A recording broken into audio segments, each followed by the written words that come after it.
Kumusta kayong lahat? Hiyori nga pala ng Wano Kuni Anime. Ito na famang naglalakihang mga revelasyon ni Oda sa chapter 1154 ng One Piece. Sana pala'y ilike nyong videong to at sana'y wag nyong skip kahit yung maikling ads lang dahil sobrang laking tulong na nito sa akin at sa ating channel.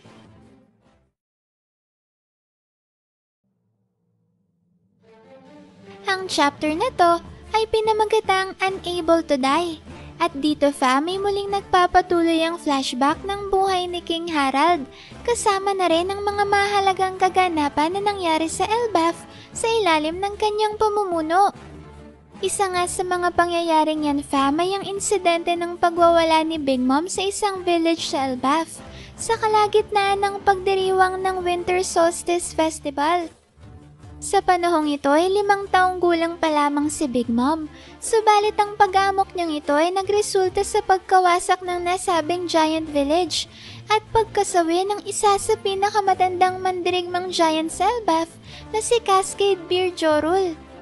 Sa parehong taon naman na nangyari ang trahedyang ito ay samot-saring mga sakunang magkakasunod na dumaan sa Elbaf, katulad na lang ng biglaang pagkasunog ng iba't ibang mga lugar dito, pagdating ng malalakas na mga bagyo at pananalasa ng matitinding mga snowstorms.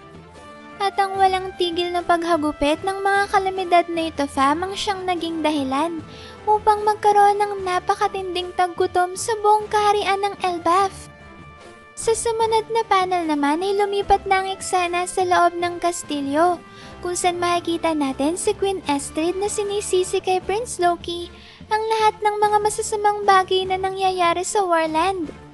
Sinabi dito ng Reyna na ang lahat raw ng mga kamalasang ito na dumadating sa Elbaf ay nangyayari dahil nabigo silang tapusin ang buhay ng kanyang anak dahil si Loki raw mismo ang siyang pinagmumula ng sumpa. Sa kalagitnaan naman ng pagsasalita ni Queen Estrid ay bigla na lang nawasak ang pinto ng kanyang silid at mula sa butas nito ay pumasok ang sanggol na si Prince Loki na ngayon ay sinusubukang lapitan ng kanyang ina upang yakapin ito. Kaagad namang kinalibutan si Queen Estrid at pinandirian ang sinusubukang gawin ng kanyang anak at dahil dyan may pinag-utos ng Reyna na ilabas si Prince Loki sa kanyang silid at sinabing wag na wag raw ulit itong papapasukin sa loob. Habang nilalabas naman ng mga gwardya si Prince Loki, ay nagtangka siyang magpumiglas at dito ay nagsimula siyang humagulgol sa pag-iyak dahil sa labis na pangungulila sa pagmamahal ng isang ina. Pagkatapos yan may makikita naman natin ang patuloy na pananalasa ng matinding pagkagutom sa buong Elbaf.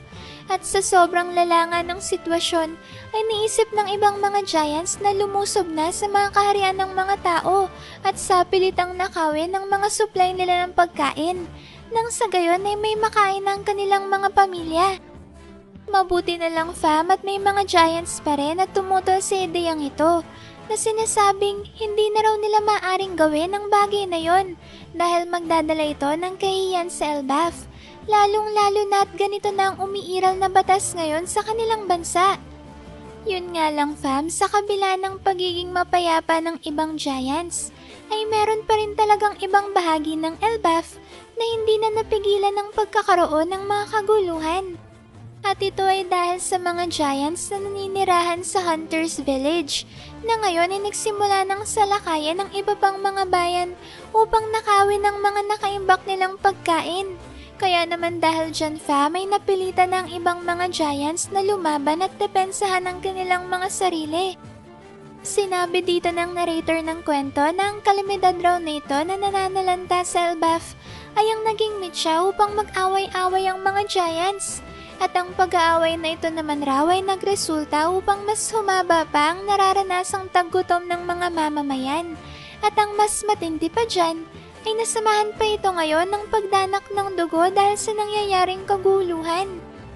Kasabay naman ng matinding krisis na yan na bumabalot ngayon sa Elbaf ay ang pagkalat ng balita na may daladalang sumpa ang bagong anak ni King Harald na si Prince Loki. At dahil nga sa pagiging desperado ng mga giants ay binunto nila ang kanilang atensyon kay Hyrule din.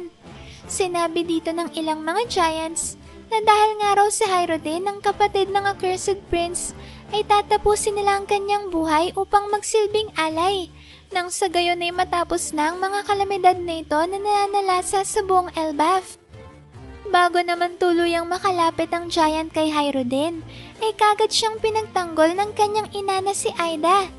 Dito may napatanong sa mga giant si Aida kung ano raw ba ang kanilang pinagsasasabi dahil wala naman raw kinalaman ng kanyang anak sa mga masasamang bagay na nangyayari ngayon sa Warland. Mabilis naman siyang pinatahimik ng giant at sinabing isa lang naman raw dayuhan si Aida na umakit sa kanilang hari na si King Harald.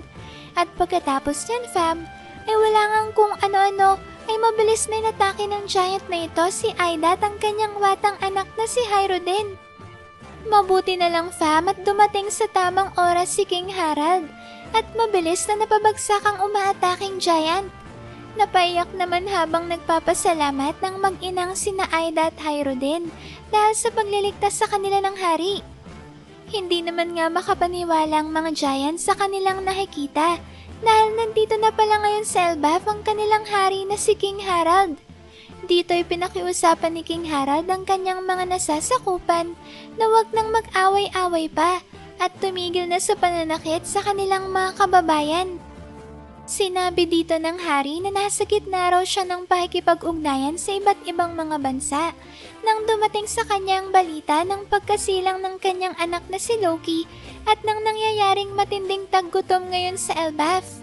Sinabi dito ni King Harald na nung nalaman nga raw ng kanilang mga kaibigang bansa ang matinding krisis na nararanasan ngayon ng Elbaf, ay hindi nagdalawang isip ang mga ito at kagad na pinuno ang kanilang barko ng mga supply ng pagkain upang madala ito sa Warland sa lalong madaling panahon. Dagdag pa ni King Harald ay maaari nga raw na maliliit lamang ang mga tao, subalit malaki naman raw ang kanilang mga puso. Sinabi ni King Harald na ang lahat nga raw ng kanilang mga kaalyadong bansa ay nagtulong-tulong at nagsanib pwersa upang siguraduhin na magkakaroon ng sapat na supply ng pagkain ng buong Elbaf at matiyak na wala ng giant na magugutom pa. At sa isang ang nakakamanghang double page ay makikita natin ang hindi mabilang na barko ng mga tao na punong-puno ng pagkain na nagsisidatingan papalapit sa baybayin ng Elbaf. Habang patuloy naman ang pagdating ng mga barko ng mga tao ay muling nagsalita si King Harald na sinasabing buong puso raw nilang tatanggapin ang tulong na ito ng kanilang mga kaalyadong bansa.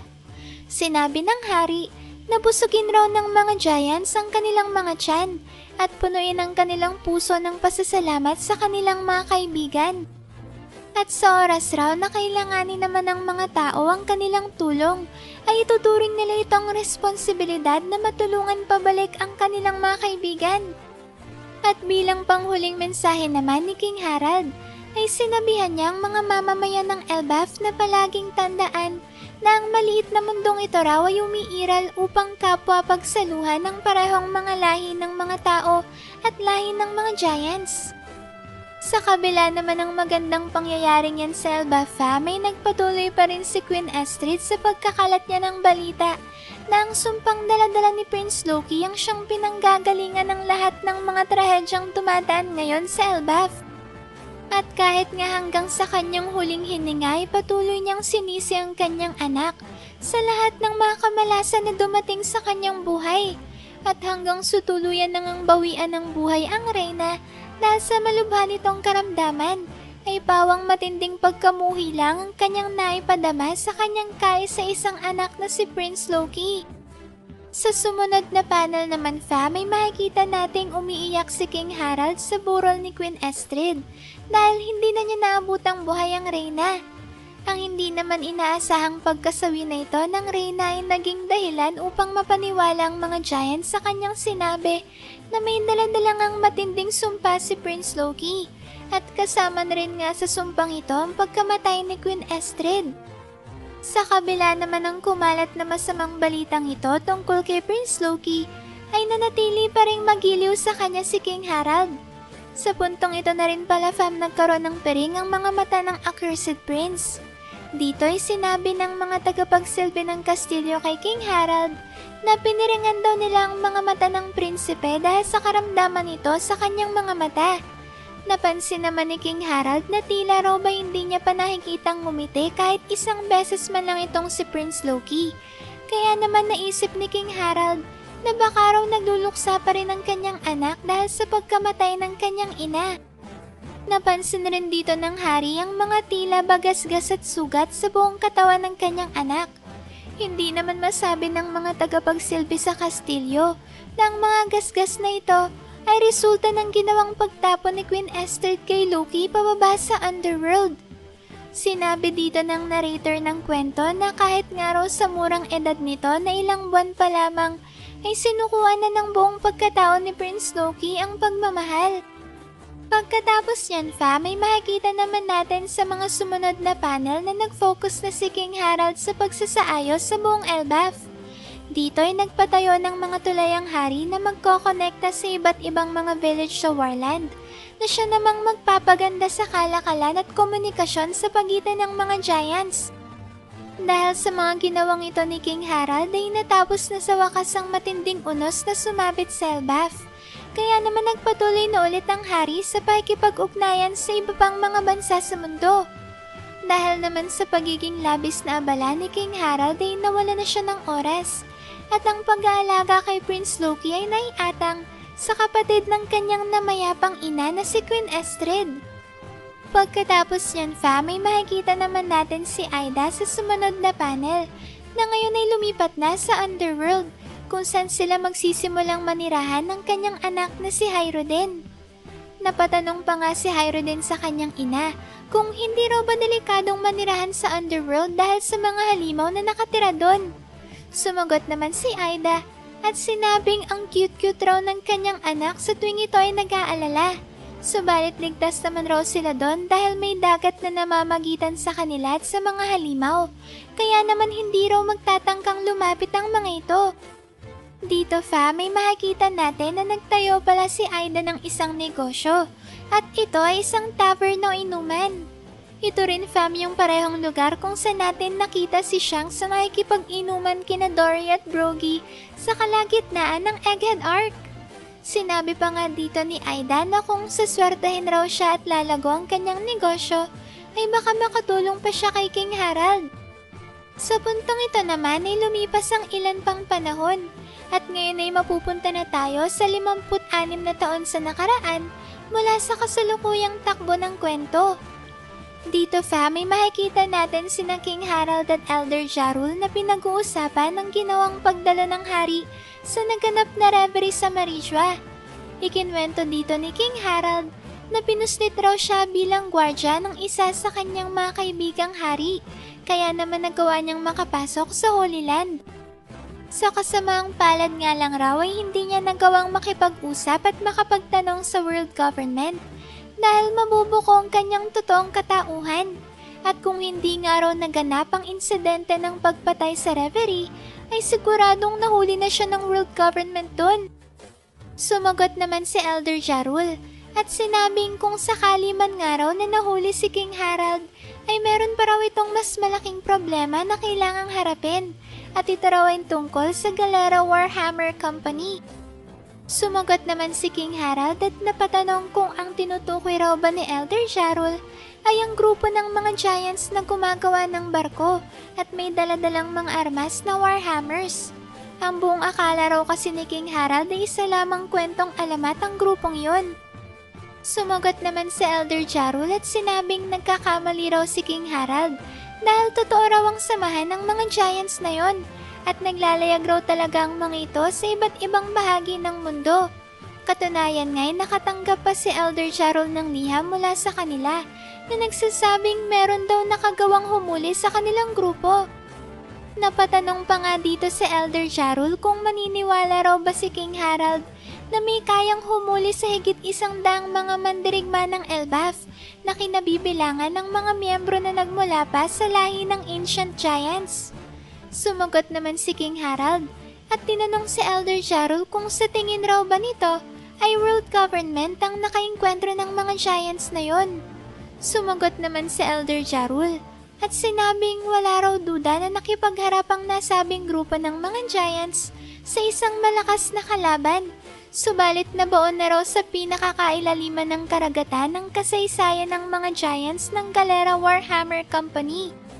Sinabi dito ni Elder Jarul na kung magiging tapat nga lang raw siya, ay maaari daw na may mas malalim pang dahilan kung bakit hindi lubusang nagtatagumpay ang ginagawa ni King Harald na makabuo ang Elbaf ng magandang kaugnayan sa ibang mga bansa.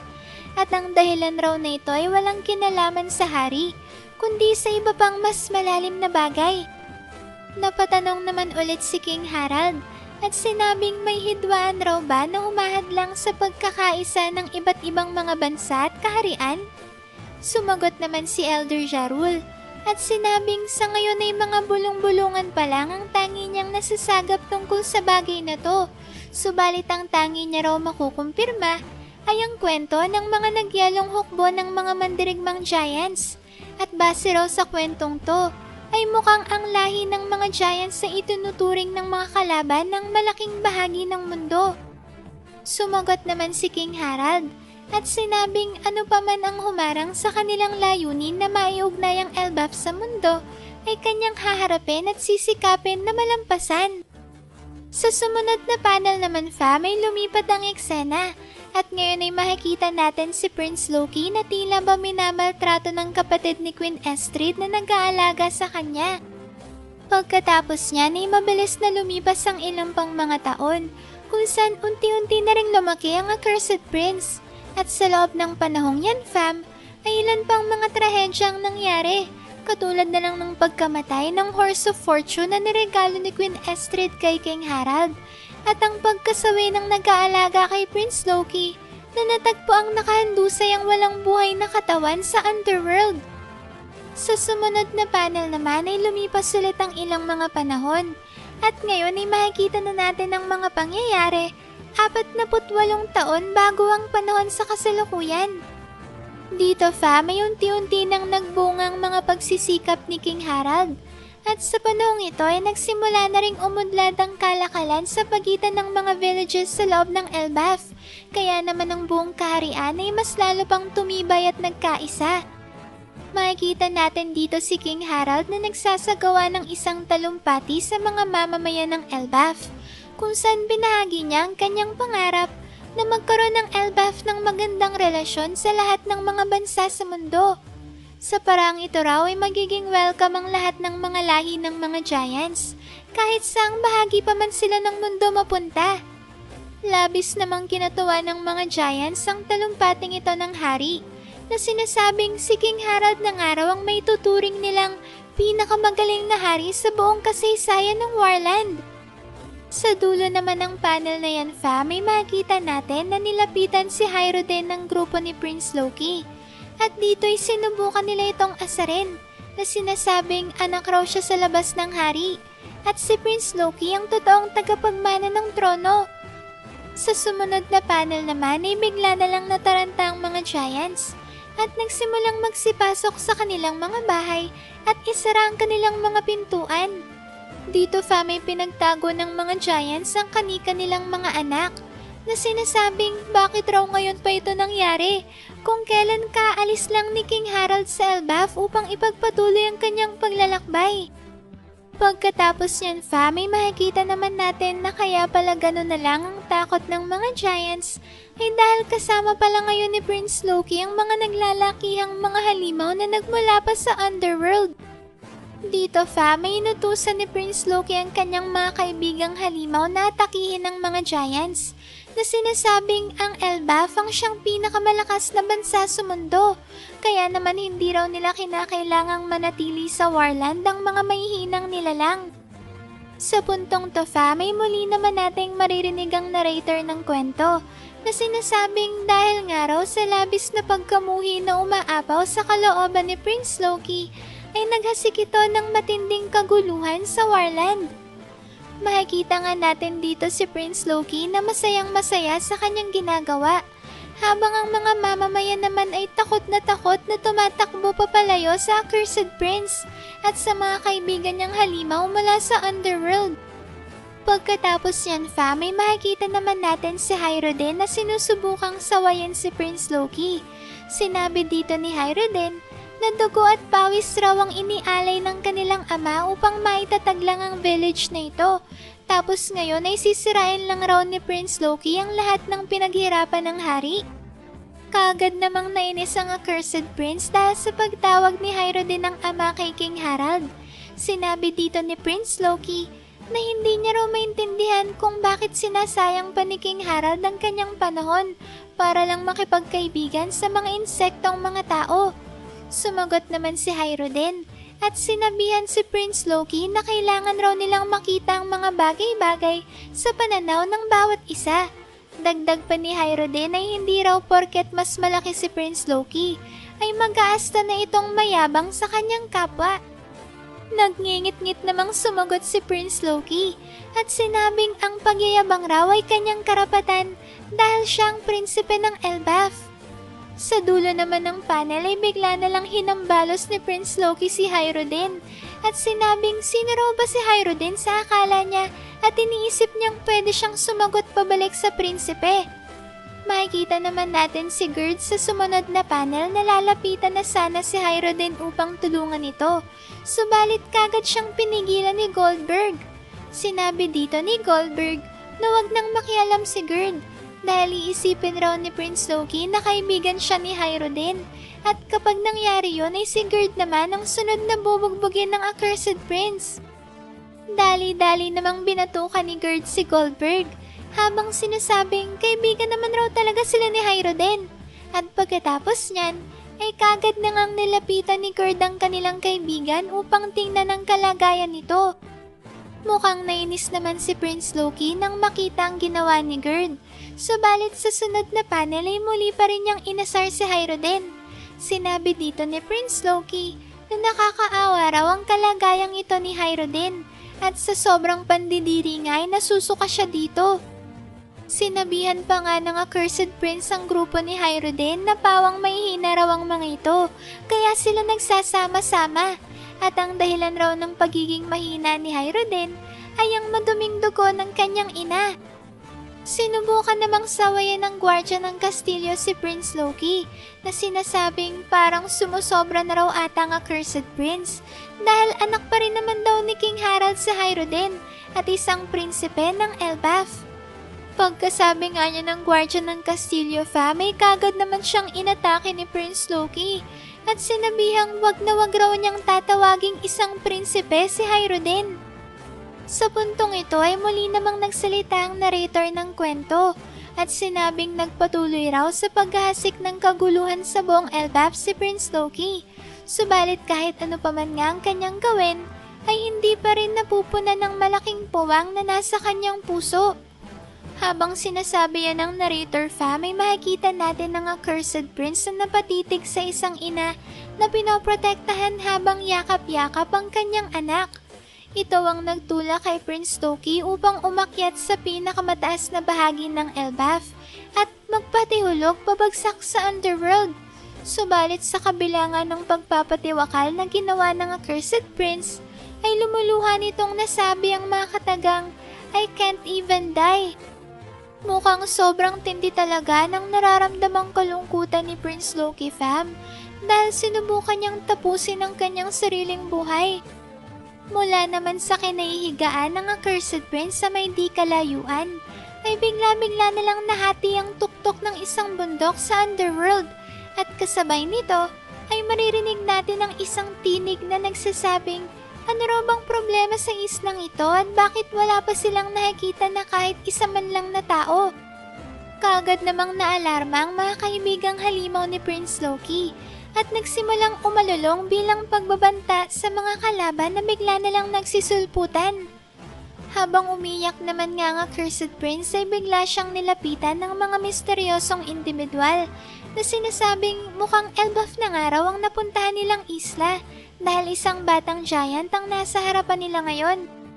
Hindi naman nagtagal fam at malalaman na nga natin na sina Whitebeard at Shiki pala ang dalawang miyembro ng misteryosong grupo na to. Dito ay kagad na pinunan ni Shiki ang malademonyong mukha ng bata Napansin naman ni Whitebeard na bagaman isang giant ang bata na nasa kanilang harapan, ay parang man raw atang mas malaki pa rin ito kumpara sa isang normal na higante. Pagkasabi niya, ay bigla namang tinanong ni Whitebeard si Prince Loki kung bakit raw ba ito umiiyak. At sa isang ang napakabangis na double page fam, ay makikita natin ang maalamat na pirata na sina Whitebeard, Shiki at Miss Buckingham Stussy, kasamang isa sa pinakamisteryosong karakter sa buong kwento. At sa wakas nga ay pinakilala na siya sa atin ngayon ni Oda. Walang iba kundi si Rox D. Sebek. Ang pinaka nakakagulat pa dito fam ay ang itsura ng mukha ni Sebek, dahil kamukhang kamukha niya ang isa sa mga kasalukuyang emperor na si Blackbeard.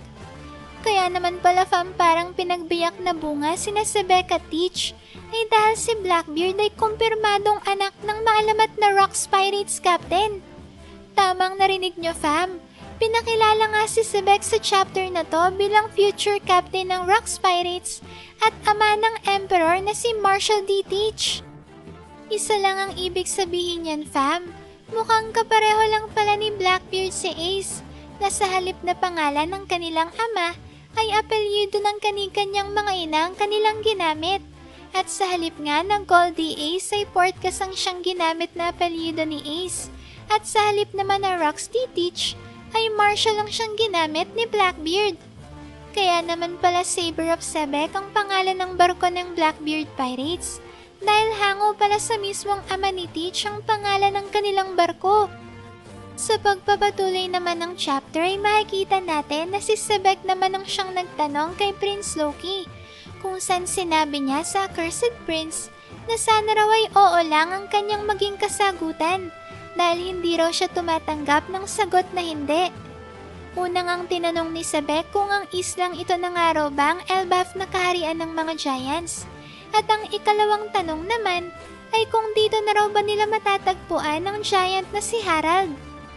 Sa dulo ng chapter ay sinabi naman ng narrator ng kwento na si Sebek pala ang responsable sa binanggit kanina ni King Harald na insidente ng pagpatay sa naganap na reverie sa Marishwa. And guess what fam, kung sinong pinaslang ni Rox D. Sebek? Walang iba kundi isa lang namang Marine Admiral. Grabe, ito pa lang ang unang pagkakataon sa kwento na may nakagawang makapatay sa isang admiral. At ang matindi pa nga dyan fam, ay binanggit din ng narrator na nagawa ni Sebek na paslangin ng admiral ng mag-isa at walang kahirap-hirap. Sinabi dito ng narrator na pagkatapos ngang magawa ni Sebek ang nakakagimbal na insidenteng to, ay bigla na lang raw itong naglaho na parang isang bola sa Marishwa at nakatakas ng wala man lang iniwang bakas. Ang trahedyang yan raw fam na kinasasangkutan ni Sebek ay nagresulta upang patawan ng world government ng napakalaking bounty ang kanyang ulo. At mula nga raw sa puntong yon, ay mainit na ang mata ng world government sa kanya. Grabe fam, anong masasabi nyo sa napakatinding revelasyon na to na anak pala talaga ni Rox D. Sebek si Blackbeard? At hindi lang yan, dahil nagawa nga rin niyang kumitil ng buhay ng isang admiral na tinuturing na pinakamalakas na persang militar ng parehong marine at world government. Ibig sabihin kaya niyan fam, may yummy no mi o dark fruit din ang dating taglay na devil fruit ni Sebek, kaya sobrang overpowered ng kanyang taglay na lakas at kakayahan? Ito na kaya ang tinutukoy ni na Saint Saturn at Blackbeard Pirates Crew sa kanilang sinabi na nagtataglay ng espesyal na lahi si Blackbeard. At may kinalaman kaya kay Sebek ang kakayahan ng kanyang anak na si Teach na magkaroon ng higit sa isang devil fruit ability? Grabe fam, ang dami-dami na naman nating mga katanungan tungkol sa pasabog na revelasyong to na pinakawalan sa atin ni Oda. Paki-comment na lang rin dyan sa baba fam kung ano pang masasabi nyo sa nakakagulat at napaka-astig na chapter na to ah. Maraming salamat fam sa solid at walang sawa niyong pagsuporta sa ating channel. Sana'y palagi kayong ligtas at nasa mabuting kalagayan. Mag-ingat kayo palagi. See you on our next video and stay good fam!